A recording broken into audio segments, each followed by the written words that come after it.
most weekends, Josh, we're here to talk about, we hear about your, shooting competition endeavors. This weekend, I had a pretty high stakes shooting event myself. Yeah, how'd you guys hold it down in Lanark? Yeah. So, 9-year-old Eden, gosh, I hope she's 9.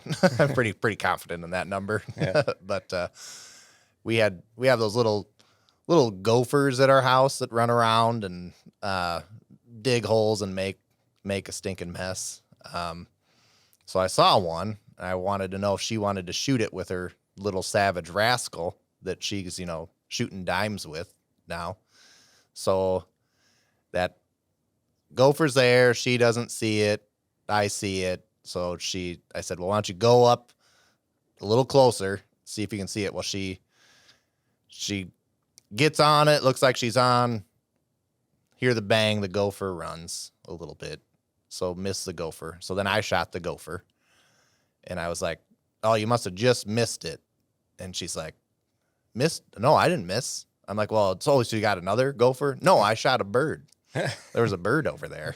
So it's like, pretty just high stakes events with our, just wanted to show off to you that we were, we had 2 impacts on 2 shots. Yeah, there you go. A pretty short amount of time. Yeah. But, talking to my 9-year-old daughter and, as she's getting into shooting and thinking about, you're really looking at the basics and fundamentals of things. And, we should probably look at that for reloading. We went last episode, we talked about your whole, here's a pro's process. This is what you're doing. I thought it'd be good if we just kind of listed out, here's the things that you absolutely need to get started, because I'm sure where you're at now is not probably what you started with in the beginning. And there's kind of a buy once, cry once, get some nice tools things, but just the basics of let's just list out for everybody. This is what you need if you're going to get into this. Yeah, we've been really technical on the last couple podcasts with seating dies and sizing dies and everything like that. So I think it's a good idea to just step back and look at the bare minimum to, take a fired piece of brass and reshoot it in a rifle versus what, the highest end guys are using or the really nice things to have to make the process faster, easier, more efficient. Right. So we'll look at kind of the absolute needs to haves, and then as we go, we'll get into that nice to haves, probably even naming some more specific tools and things that come to be. So yep. So absolute first thing you need is a press. Yep, that's the heart of the operation there. So I mean, we could go into lots of different styles of presses, and this press does this well, but you need a press. You need something that's going to take your die, something you also need, and run it over your cases. Yep. So in that press, to complement that press, you're also going to need dies. Yep. Standard set of dies, standard sizing die. Like we talked about. Yep. The basic standard die is going to cover, for that specific cartridge, pretty much anything you can pick up off the shelf for brass and whatnot, and just it's the simplest form. It brings it back to SAMI dimensions, and it's going to work in that chamber. Something to bring that case, resize that case so it can then grip a bullet again and fit into your chamber. Yep, those are the simple as that minimums. And then, if we're kind of going in order. Well, and with that too, the decapping pin, that comes with most dies. That's going to decap the case, so to knock that primer out, knock that spent primer out. Yep. So, some guys do it separately, but part of that die too, So, and we need to clean our brass. We need some sort of tumbler or something to clean your brass. And I would almost argue that's not on the needs. Okay. To shoot, that's on the nice to haves. Yeah. In my opinion. Yeah. Because certainly you can wipe them off with alcohol or just wipe them off with a towel. I don't think that's a absolute need. Well, you still need that towel, Josh. You're going to need some cleaning equipment. Yeah. Yeah. But yes, you're correct. You don't necessarily need to run off and buy something. But Yeah, I guess if we're talking bare basics here, though, I don't Yeah. think we need correct. the tumbler or something to clean. So we Right. can certainly shoot that still without cleaning it. Yeah. But that's of course why we're going to talk about the Yeah. nice to haves, right? Yeah, and the benefits. You know, of that, that's so. always the difficult thing with this conversation in general is that, you know, people can get pretty passionate about. Well, and no, where this is an are we absolute- drawing the line on the Right. on the needs and nice, Right. you know? So Yeah. Right now, nope. You're right. I won't arm wrestle you about it. We'll Okay. go back. We're just absolute needs. So, so then we've got the case. You're gonna need some sizing lubricant. Yes, absolutely. Some type of case lube Yep. to resize with. Then you're gonna need in that, since we talked dies, resize a die. We're kind of out of order in the process, but you're getting that at the same time. You're gonna need something to seat a bullet, Yep. a bullet seating die. Again, 8 million different variations of that, but you need something that's gonna push that bullet into the case that you now resized. A primer.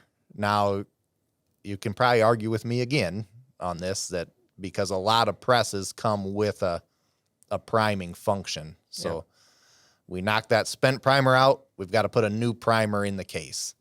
So be sure that your press has it, and if not, then you're going to have to get something else to Yep. to seat that Yeah, primer. and I would say that's, you know, like you said, most presses are going to have that. And if not, then I would say the next need is a hand primer. Right, So right. one of those two options, but most presses do have that priming feature. So I Yep. think that's part of the press, you know, as far as needing a priming tool specifically. So Yeah. Yep. And then we've got to throw powder. Yep. So we've got something we have to have something, and there's again some really simplistic things, but you need to throw consistent amounts of specified the powder that you're going to run in your cartridge. Then deburring tool. I think something to deburr your brass. Mhm. New brass, especially, we've found can have a lot of burrs on it. Even some of the really good high end brasses, just in that process, there's burrs that are going to be there. So we need to take those burrs off. Yeah, and I think we'll compare that more, these types of tools, you know, in the nice to haves later. Yep. But I guess if, you know, where are we drawing that line again on, well, Right. do you really need to? I mean, that is kind of you probably Yeah. should do it, more of doing stuff by the book, right? Right. Versus like, you don't absolutely need to deburr to shove a bullet back in that case. Right. You know what I mean? So Right. where are we drawing that line today? But Yeah. you know, we could go back and forth on that on a couple of these products, but Well, you saved money because you didn't have them get a tumbler. They just have a hand towel, so Yeah. they can use $20 and get a hand deburr tool. Yep. We'll say that. yep. So we've got a primer in the case. The case is resized. We've got powder going in the case, and we've seated a bullet. We're done, ready to go, right? I would maybe calipers might be on Calipers? on the needed list because Yeah. I mean there's some crucial measurements as a reloader we should be responsible for and Right. be able to take those Right. and I think calipers should probably be on the needs list. Yeah, and probably with that, then some sort of reloading manual. I mean, something that you can at least get yourself know where the comfortable, safe loading marks are. Because I guess, Yeah. like you say, we didn't really narrow this down specifically of what this list is going to be. But if I'm looking at it more, especially someone brand new, you're going to probably want them to just work within the lines of the law of what is safe. Right. I know sometimes you PRS guys and other shooters can kind of stretch the lines. You know, if it says it's a minimum overall length base of case to end of bullet, you know, you're with certain bullets, some of those things, you're not living within those lines of those minimums Well, and and a lot of maximums. competition guys are running a custom free bore anyway, so that Right. that overall length is really kind of it doesn't apply as much. Right. But that's kind of I don't think we want to get that technical on Nope. this one. Nope. And get people lost with that. You're but- starting off. You want to, and the reason you've got some of those measurements are safety things, and then some of it's just to assure it's going to fit in a standard magazine. right. And that's if I'm new, the worst thing you wouldn't want to do is load a whole bunch of ammo and then it doesn't fit in your gun. Right. So, And I think we kind of have this list, and we've been writing some articles, Right. and that can all be found on forsterproducts.com and the news and updates. yeah, we've got that email list that we send out, and we really try to keep it as, not as sales pitchy as possible. Be sure there's something that someone's going to walk away with and learn Yeah. from that. So, Yeah, so and even we've some of our testing we've been doing, Right. all that, the test articles, stuff like that. It's all Yeah. on the website there for guys to look at. right. You don't want to sign up for the email. You want to just get the article, scroll to the bottom of the page, and there's we have a list of these and this exact topic that we're talking about. If you're a visual learner and you're like, Josh is talking over my head here and Scott's not making any sense, Yeah. go read that list, then that might lay it out. Yeah, lay it out so better for on you. that list, I think we put the datum dial and or Yep. comparator on the nice to haves, and I kind of almost would weigh that more on the need to haves. Right. That's a borderline one, but really for safety and precision, being able to measure that headspace after it's been fired and how much you're actually moving that shoulder, so we don't end up with case head separation or what have you, and then being able to measure base to ogive of the bullet. That's a lot more precise measurement than base to tip, as when those bullets are made, Right. they're not all super consistent, especially hollow points. Yeah. The lengths are going to vary on those. So I think we've pretty much checked the box on every need to if you're just down and dirty, I want to make ammo that's going to go back in my gun. Yep. We've got that. I think probably the reason and that was probably the thought of when we were looking at it is like, what at the bare minimum is it going to take to make something go boom Yep. in my rifle? And the argument would be against the datum dial being there or some sort of comparator is you've got your rifle for the gauge. Yeah. So put it in the rifle, and if it closes, you're good to go. But I think it's good, important, like you mentioned, like if we're wanting to reload that ammo again and again and aim for precision, I think now we kind of transition to those nice to haves, and if we're aiming towards precision, arguably some of the needs to haves, could drift onto that list, and the datum dial is a perfect one. Yeah. For that. Yeah. So just real quick, let's list them off again. Yeah. For the needs, we got a press, your standard sizing die and bullet seeder. With that press, if it has a priming function, fantastic. We don't need a priming tool. Otherwise, just a hand priming tool would be on the list as well. Calipers, something to throw powder,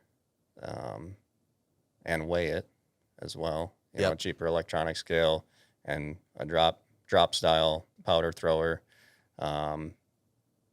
What else was there? Case lube. Case lube. And probably a funnel, to be honest, to get the powder from the jug into your case. Yeah. But really pretty inexpensive startup in terms of tools. I know if I talk to someone and they want to know kind of like a price point getting going, you're going to spend almost equally as much on components than you are the tools to get going. Right. And in that $1,000 range, you can have tools to make ammo to fit in your rifle. Yep. And really, you're not far off of some of the nice to haves that are Right. Maybe just change one or two or add one or two of these things, and really you're making really precise ammo too. So, Right. I mean, we're going to get into some where the numbers can get really different, but Right. Really a lot of it's pretty similar. I think you bringing up the datum dial or a comparator is a good good transition in that, because that one's definitely dancing on that borderline.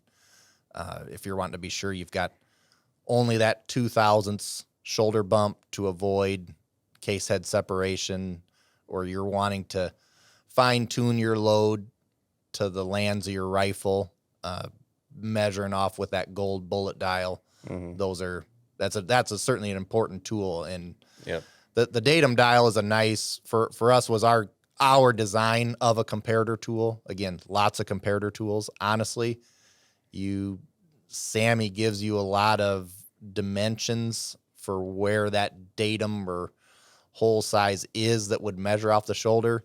If you're savvy enough on a drill press, you can make your own little bushings to complement your calipers and measure that. But I guess in your words, what could you describe what a comparator tool is and what it does? Well, it's doing exactly that. It's comparing something, right? And you see it on the internet all the time. Guys are using these numbers and they're taking it to like it's the number. That it's not the right thing to do. Your tool, it's going to be, like you said, potentially machined different profile. It may hit somewhere a little different. But what we're wanting to do is just compare, what does that brass, how does it come out of the gun? We measure base to shoulder with whatever tool we're using. That's our number for this rifle, this die setup, this comparator tool. So then we can size that piece of brass and measure based off of what we measured previously after it was fired. And that's when we talk, we're shooting for 2 to 3 thousandths headspace or shoulder bump. That's what we're talking about. Right. And, my number in my 6.5 Creedmoor might be 1.550 with my gauge, but with your gauge, same piece of brass might be 1.530 or what have you. Right. Don't get wrapped around the axle that those numbers aren't making sense. That's somebody's wrong. No, not really. That's just what his gauge is doing and versus this gauge. It's strictly a comparator. It is not the set in stone gospel. It's measuring headspace, but not exactly. As Forester, we make headspace gauges. If you have like a 6.5 Creedmoor has a 400 datum line, which is just a diameter along that shoulder angle of that 6.5 Creedmoor. And if I'm looking at my Sammy print that tells us all the gospels of where headspace and things should be, it's saying, it's 1.5410 is minimum from head of the case to that 400 diameter along that shoulder. Yeah. And it's the same thing with the bullet comparators. So a lot of times if I chamber a rifle for a guy, my 25 by 47, for example, I know this off the top of my head. With my bullet comparator, 2.140 is my measurement based to ogive with the 135 Burger hybrid and my reamer. So when I chamber something for a guy, I'll give him a dummy round and I'm like, hey, measure this. This should be the lands where it's touching the lands. His gauge may tell him 2.120 instead of 40. So, okay. So at least now we're talking apples to apples. Your gauge is 20 thou difference. That bullet didn't move anymore. I gave you the dummy round where the lands are. Yep. So it's just your gauge is here. So now when I'm saying, hey, I'm jumping 20 thousandths, you can set yourself up to 2.10 on the dot, and that's 20 thousandths with your gauge. Yeah. And my gauge at 20 thou might be 2.120. So your comparator it's a reference. Might have just a slightly more of a chamfer at the top than his comparator. He might squeeze his calipers just slightly harder than you squeeze them. That's why I really like that idea of a dummy round. You just always have that.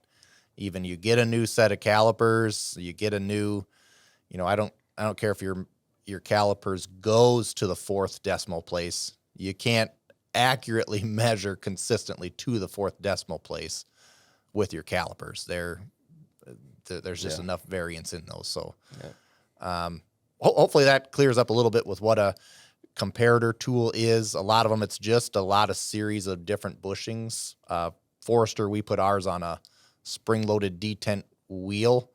So if say you're only loading, I've I'm only shooting 308. That's what Grandpa shot, and that's all I'm ever going to shoot. The datum dial is probably a little overkill. It's got holes for all different types of datums and calibers and things like cartridges. Yeah. So you can truly just really simplistically get the specific bushings datums that you want that'll measure between your calipers to those relative gauge line points. Yep. And really those holes are kind of based off of the angle of the shoulder. Right. So like a Creedmoor 40-degree, you're going to use the 400 datum. Yeah. That's probably something to point out too, if we're really trying to be simplistic about it. Creedmoor's a 400 datum, a 6.5 PRC is a 420 datum. You can really use that 400 tool to compare and measure that shoulder bump. It'll still show it, even though you have to ignore the numbers and just use it for what it is, right, as a comparator. Yep, exactly. I think that's the main thing. Yeah. Here, yep. So let's just put that in the needs to haves. You need a comparator. If you're shooting precision ammo, that's going to have to transition to that for sure. So we kind of talked about case cleaning.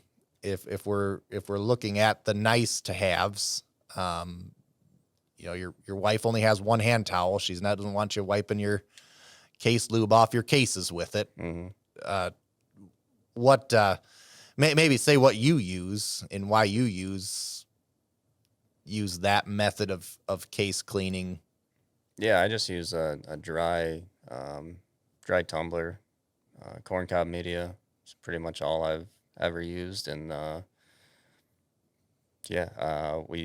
had a Frankfurt Arsenal for forever, and then now we started branding some and selling some, and I just have a second one because I have so many going all the time that a second one was almost needed. So I have ours and a Frankfurt Arsenal dry tumbler. Yeah, Barry's bullets. I mean, they've been kind of a staple in the market for ones that they made. They made one in the Forester Red for us that we've got the media and corncob media to go with it. It's something that Forester had always kind of shied away from a little bit, offering a tumbler and cleaner, just because there's already good ones on the market for there. But we've seen a lot of people go to the wet tumbling with stainless steel pins, and to be honest, that's something that I did for a long time. But as you go back to like our first episode, we talked about bullet seating pressure. It's just kind of amazing how some of those little things can make a big difference in those other parts of the process. So our recommendation, Foresters, is to go with that dry tumbling. Your cases aren't winning beauty contests necessarily, but they'll definitely have the things off them that they need off of them, and it'll actually leave a little bit of a dry media left on there that can assist you in some other parts of the process. And really, the dry tumbler gets the outside really pretty nice. Right. I've had some super shiny brass, but it still doesn't get as aggressive on the inside, where we're kind of wanting some of that carbon buildup to still be. And also the wet tumbling, the pins sometimes can actually ding the necks. Right. We just had that brass in the other day that I couldn't even get a pin gauge to start. It was a 6.5 Creedmoor. It was wet tumbled pin gauges. Well, by the eye, you couldn't tell that neck was rolled. Right. Well, all we did was chamfer that and broke that edge. Well, now the pin gauge went in. It was crazy. I mean, just little things like that. Yeah.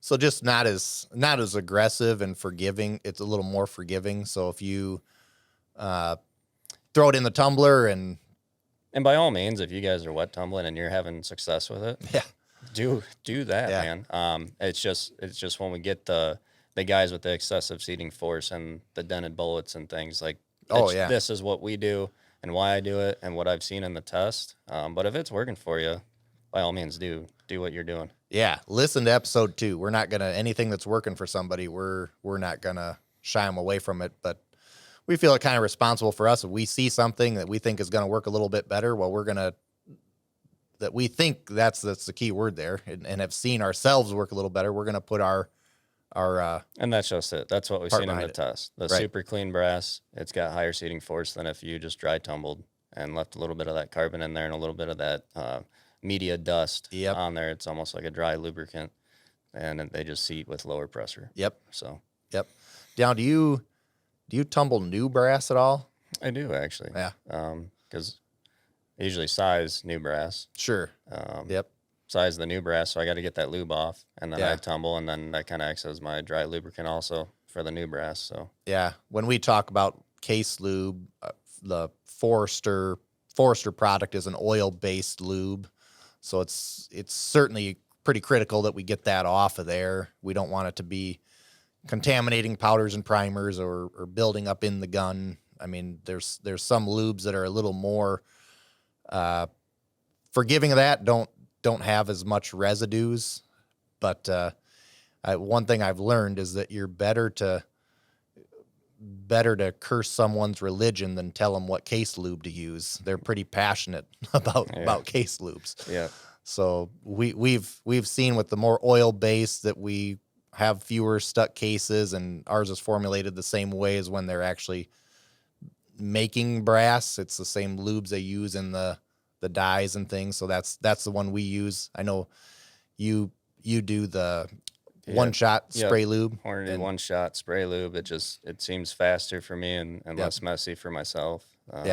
So doing big batches at a time, it's easy just to fill a tray up and act like you're spray painting them, and I'm done. It's 3 seconds to lube all my cases and start sizing. Yeah, still the dry tumble to get whatever off during that process there.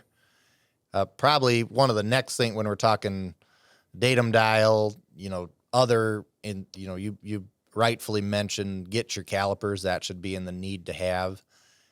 But other inspection tools that are nice to have. I mean the neck tension gauges. Yeah. Just knowing exactly what your neck tension is without even having to do math. I mean, I guess you're kind of doing math when you see it's at 263 on a 264 pin gauge. Okay, it's 1 thou, right? But you're down to kindergarten math. Right, exactly. We're not, waiting to seat a bullet and then mathing out what the neck diameter was before and after seating a bullet, or trying to, use the calipers down in the neck and get a rough thickness number of the brass. And you can go, the neck tension gauges were a way to kind of organize your tools a little bit, put 4 pin gauges into one. I mean, if we're going on the far end of the spectrum, nice to haves, I mean, really a set of pin gauges is nice to have. You've got kind of the range of, we're working with a lot of different diameters in things, and the best way to measure the inside of a rounded surface is with a pin gauge. You can't correctly do it with the backs of your calipers. You've got flats on the calipers on those small rounded surface. It's gonna skew your true measurement. Yep. So another inspection tool, nice to have. We're probably looking at like a runout gauge. Forster makes the case and cartridge inspector. There's a Sinclair tool that's nice. Hornady has a nice case and cartridge inspector that you're measuring the runout of your brass. Would you want to explain what runout is or means? Heck, I don't know. No, I just say that because I've never actually, until working here and have customers talk about runout often on the phone, I've never measured my runout, and I didn't even know what I had until I'm like, let me take one of them gauges home and see what the heck I got going on. So, I have about 1 or 2 thousandths runout. But a lot of times the mistake people will make is when they're checking that runout, they're taking the whole value. Well, it's a circle, so it's really half. So they might be reading that gauge, that needle's moving 6/10. Well, really, it's more like 3 total. Yep. It's 6 total, but 3 actual. I'm not sure the terminology on that, if that's correct. But, and runout in its simplest form is just how concentric something is. Yeah. So if you're measuring like the runout of a resized case, you're measuring how in line is that neck of the case with the rest of the body. usually people are measuring the runout of their loaded rounds, their seated bullets. How straight is that bullet seated into that case is what you're measuring. And it's really that this is definitely in the nice to haves, and especially shooters like yourself. I think I probably was even hesitant when you wanted to take yours home and measure what it is, because if it's shooting really well, this is not a tool I recommend for a beginner in the slightest, because you can create problems that you don't truly have. With all the rounds and all the testing I've done, that is the last thing I would be chasing to say that, oh, this is why my gun's not shooting well. Yeah. Now, it can be a great tool to help you find a problem. If I'm getting a flyer here and there, I mean, runout is gonna point you to something in your process that's making that go crooked, or something in your components that's making this happen. But don't, if you're shooting a bug hole at 1,000, don't roll your brass and see, I've got 3,000th runout, I have to make that better. You're already there. You're gonna create a mountain out of a molehill. Yeah. Now there's, to me, there's kind of two types of people that get into reloading too. There's people that are reloading the ammo because they want good, consistent ammo to shoot, and there's people that there's people that shoot to reload, and people that reload to shoot. Yep.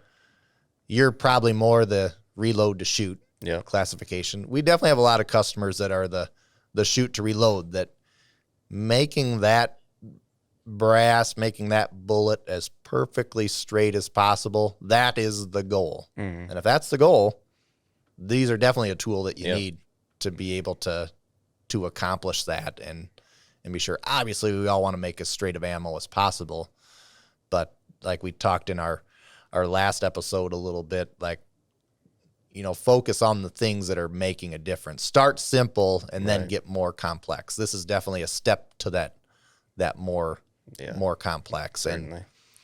And even within the tools on the market there, this is one that you can find a lot of differences, as far as differences in philosophies, where you're rolling on the case, what part is supported, is this in a V block, is this rolled here? All of it can create different measurements from tool to tool. I believe Hornady's even has a way that you can put some pressure on the bullet to straighten it back out.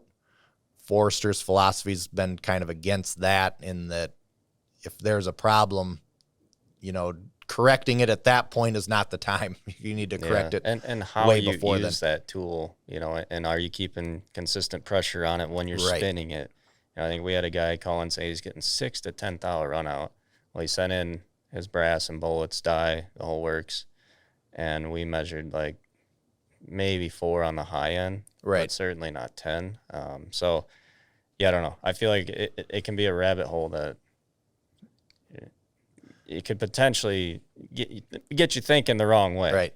Kind of like your comparator versus someone else's comparator. Yeah. Your measurement probably isn't going to be overall repeated unless you do the exact same tool. But, knowing the limits within your reloads and where you want to be with the tools that you have, that's what's important. Yeah. So, I mean, I guess if you rolled that piece of brass across the table with a bullet in it and it looks like a banana tumbling down the table, okay, you probably have a problem here. Yeah.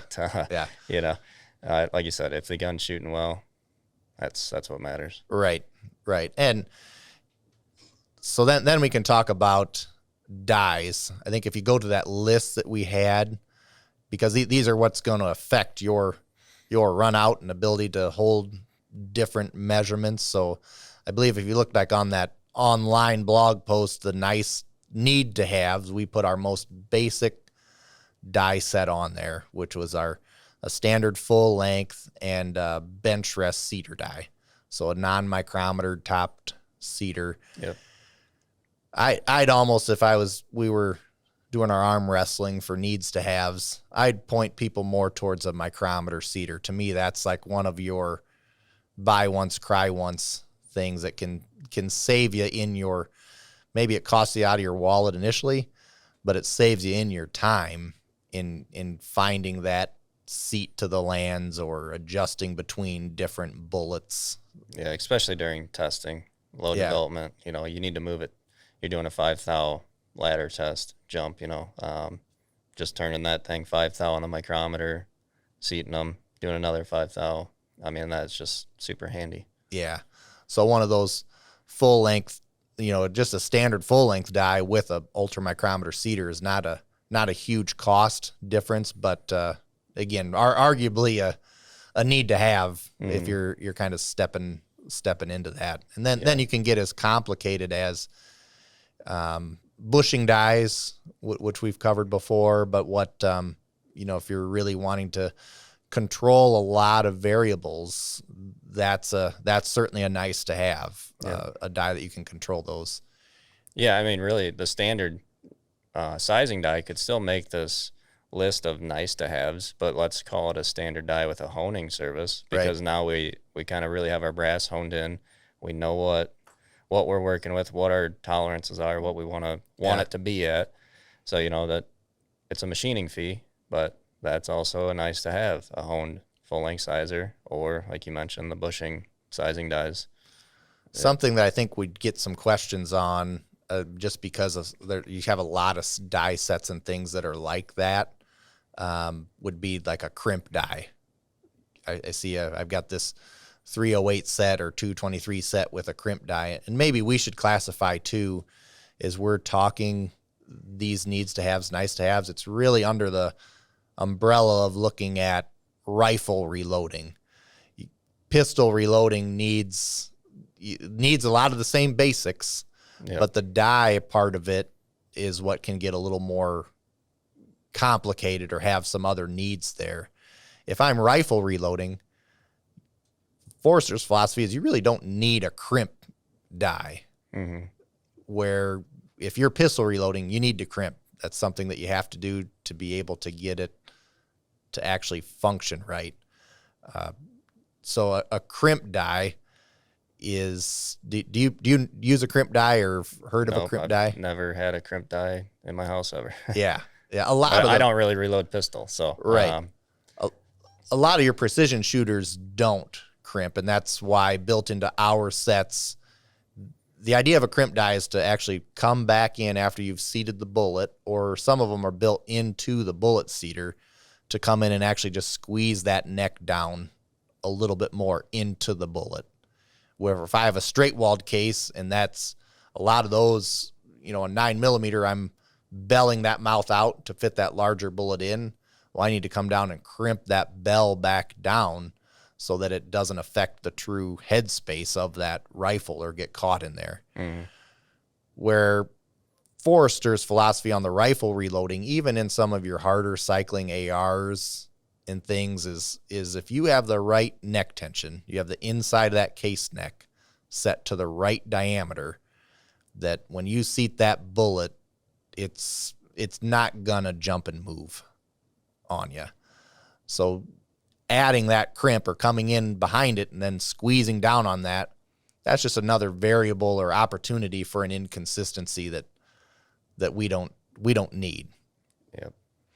So it definitely, a crimp die, that's why you don't see them from us. Not something that you need. Set that aside. Have you ever tried to get a bullet out using the kinetic hammer thing? Yeah.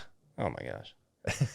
I mean, if it takes 20 good swings of me feeling like I'm punching the earth as hard as I can, I don't think that one run of the cycle, the bolt of an AR, is going to knock it out. Right. It's kind of amazing, really, that just making a hole 0.02 of an inch, 0.002 smaller, and pressing that in has that much holding force on something. Probably the next thing that there's a lot of other variance in would be in how we handle our powder. Yep. So do you want to just say what you're using current tool-wise to manage your powder?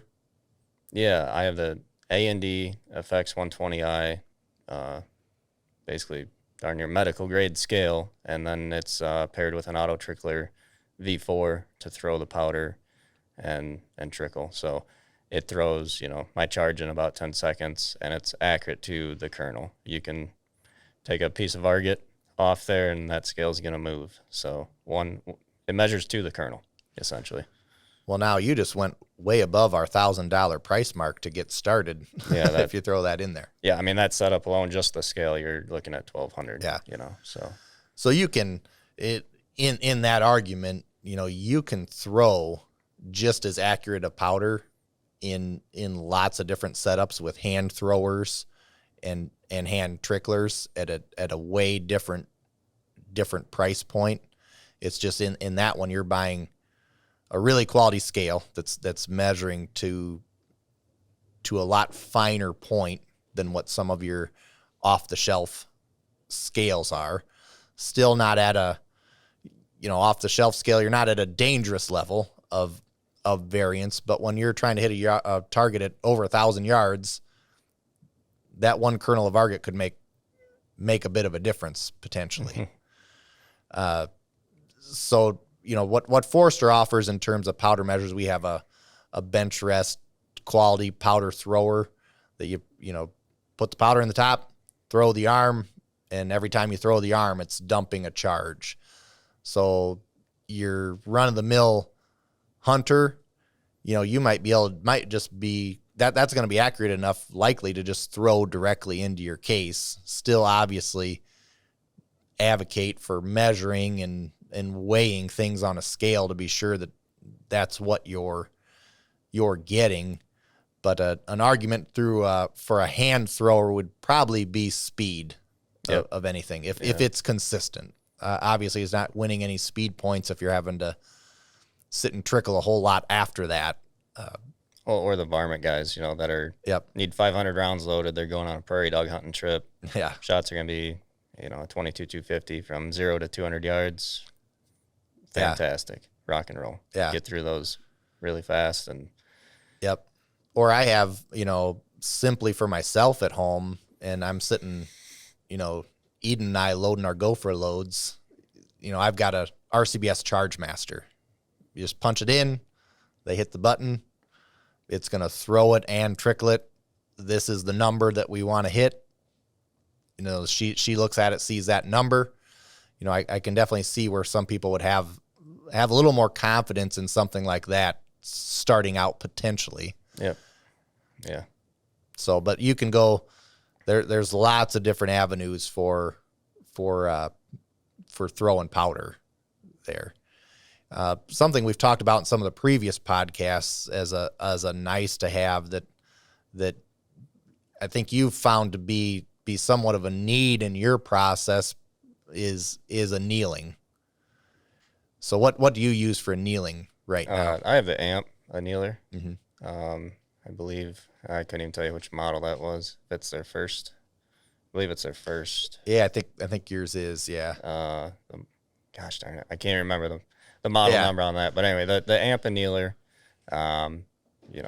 that's pretty simple. You take a piece of brass out of the batch you're running. You can analyze it. You basically burn one piece of brass, and it spits out a code for you. And that's basically the heat, the amount of heat and the duration of time that code is formulating its little brain there on how long to run that piece of brass and get it to the right softness point, essentially, is what it's doing. But then put that code into the machine and hit go and anneal those cases. Yeah. The more we size our cases, the more we fire them. We're actually hardening that brass, changing its makeup a little bit. That's my super technical metallurgist perspective of what's going on. Yeah. But when you're annealing, you're extending the life of that brass, making it a little bit more malleable, so it acts the same way, consistent, which can make a difference in your sizing dies. Yep. Every time you size, if you're getting it back to the same softness every time, you're not getting, last time it was bumping this much, now it's only bumping this much. Yep. So that can happen over as brass gets work hardened it may spring back more. Yeah. So that base to shoulder measurement could grow on you, and you're like, what's going on? Yeah. Gotta adjust my die every time I resize this stuff.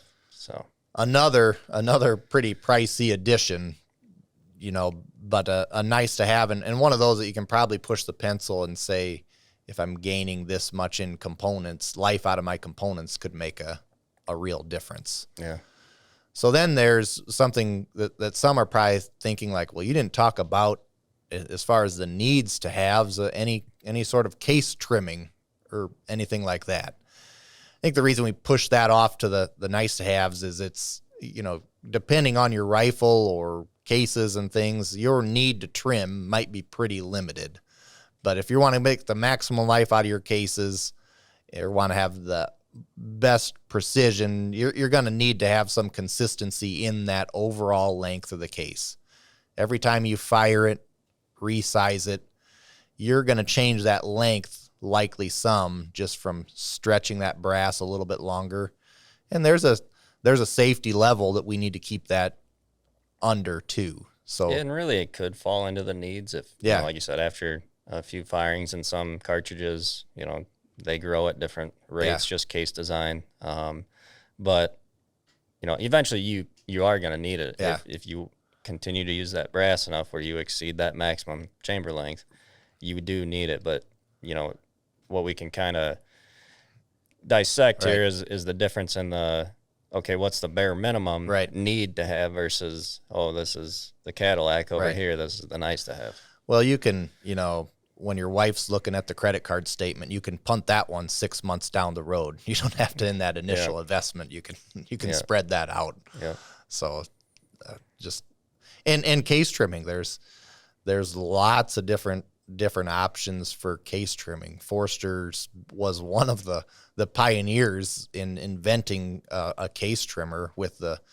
I'll talk to a lot of customers where we'll go to shows and they'll be like, I've never heard of Forster. And then they'll see that gold-based trimmer. And, well, Grandpa has one of those, though. Sure. And it's been something that we've been making since the early 50s and still is really relevant today. And the basic ideas of most trimmers is you're holding the case somehow. Ours uses a Brown and Sharp squeeze-type collet to hold the rim of the case. And then it has a pilot that supports the case mouth to keep it concentric with your cutter. And then the cutter trims it to a length and has a stop. Over the years, some of the evolutions of that has been adding they have like a hexed power adapter. So you don't have to hand crank that. You can run it with your power screwdriver. And how long has that been out? That's been probably the power, probably in the early 2000s would be my guess when we've had that. But then probably the biggest revolution that Forster added to that trimmer, and honestly, you see it kind of copied and used a lot of other places now, is that 3-in-1 cutter that'll trim it to length, chamfer, and deburr. Yeah. It's like you saying we don't need that hand deburr tool to add those two operations. Well, this is a way to keep that consistent and free of burrs at the same time, and Forster developed that to be made to fit over the existing cutter shaft so if you dust off Grandpa's trimmer, you can put that one right on and save yourself 3 steps in trimming there. What do you run for a trimmer? I have a Henderson Sure. trimmer. I've had that a few years now. Yep. Probably about as soon as they came out. Like you mentioned, I believe they're running the Forster 3-in-1 cutter head. Yeah, originally their first ones had where it was just you buy a Forster cutter head and it slips right over the shaft. I think they've modified it since then and put their own twist on it, but I'm sure the blades and how it's doing is all the same, and they're using the same or extremely similar collet system to grip the case, and Hornady kind of came out and did a really shot for shot similar version of that as well. So but there's quite a price difference. Yeah. If you can trim a lot of cases on a Forster case trimmer with that same technology that's in a $500 to $800 trimmer in your under $200 trimmer setup. Yeah. I think to back this all up, the need to have would be your basic trimmer, right? Hand crank trimmer. It's going to trim that brass for you, and then you can still use your deburring tool manually with your hand. The next step up would be the power option. That's just an adapter, right? For a drill. That's the next step up. So you're not hand cranking that. And one, it's faster, but you know, there's still, okay, now we got to dedicate a power tool to this. Right. And your you know, next step up yet would be your Henderson, your Hornady power trimmer. That's, you know, it's in the few $100 range. So you're really dedicating that to just that one process. But, the main thing is you're investing in, each time you're investing in kind of speed and convenience. That's probably what your investment is into. So, which I would argue the power adapter Forster cutters just as fast. You know, it's the same collet. It's the same system. Yep. It's just not as cool anymore. You don't want to do the same thing Grandpa did, for sure. Or maybe you do. I don't know. But so there's lots of, you know, feel free to comment on things, to say what you would add to this. We're certainly open. We're just kind of trying to lay out a little bit of a roadmap for some of those getting started. You know, I think we left off some of the more simplistic things like a case tray to handle your cases in, and some of that organizational thing. Hex wrenches are important. There's you know, we can really go down the list, and that's something reloading's been as an industry has been good at creating tools to solve problems, even some non-existing problems, to get you to be able to make the ammo that you need. But here we're just really trying to highlight some of those. You know, you're on Brownells, Midway, Graff and Sons, Forester products. You're trying to drop things into your cart. These are gonna, you know, if you get these list of things, you can be making ammo. Yeah. So, and then as you progress, then you're kind of turning into Josh and adding some of those other things. And we should really, that kit for a starting reloader and a more advanced reloader, those are kind of two different kits in a way. You got to really know what your goal is when you go to shoot. If it's to shoot gophers in the yard, that's one way to do it. Yeah. If it's to get in the top 50 of PRS, or if you just hate money, you know, just go ahead and buy an amp, buy the robot that, you know, self-feeds the brass for it. And, you know. Yeah. At that point, you might as well get a Mark 7 and have it all auto drive and have motors running that thing. But the reloading industry, if you want to throw money at it, we will come up with something for you to do with that. Fortunately, we always try to be at that, you know, economical yet higher end American made, you know, if we're going to put it out, it's going to, we don't like putting out tools just to put out a tool. It's things that we're looking at trying to solve or improve what's out there. Yeah, and I think you can see I did a full price breakdown of all these things we're talking about in the article, so you can kind of see the differences. But I mean, with that scale and the amp in there, I think we were up in that 4,000 range already. So if you want to do your PowerPoint to your wife of why this is, you can show her how much you're saving by leaving these out. I'm only doing the bare minimum here, darling. So let's keep this. let's be real about it. Yeah, and maybe we could do another breakdown of like, okay, for X amount of dollars, right, you could get this nice of things, and then for this X amount of dollars, like, and maybe my personal list of where that would fall. Yeah. You know, if that's something you guys want to see, we'll do that. Yeah, happy to do it. So